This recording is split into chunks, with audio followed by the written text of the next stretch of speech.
السلام علیکم ورحمۃ اللہ وبرکاتہ۔ سرکار دو عالم صلی اللہ تعالی علیہ وسلم نے فرمایا کہ بتاؤ مفلس کون ہے؟ تو صحابہ نے عرض کی یا رسول اللہ ہم مفلس اسے سمجھتے ہیں جو غریب ہو، مسکین ہو، جس کے پاس مال و دولت نہ ہو۔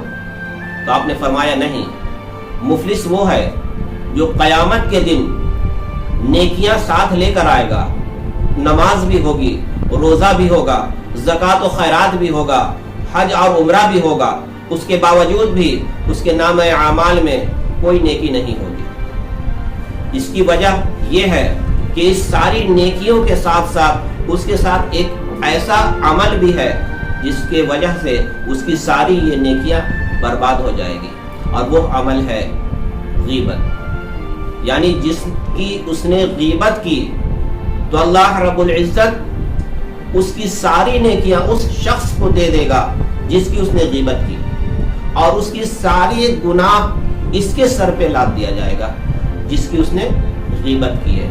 تو اس طرح سے اس کے سارے نیک عمل ضائع ہو جائیں گے، برباد ہو جائیں گے، اور آخرت میں اس کے پاس کچھ نہ ہوگا۔ تو وہ مفلس ہے۔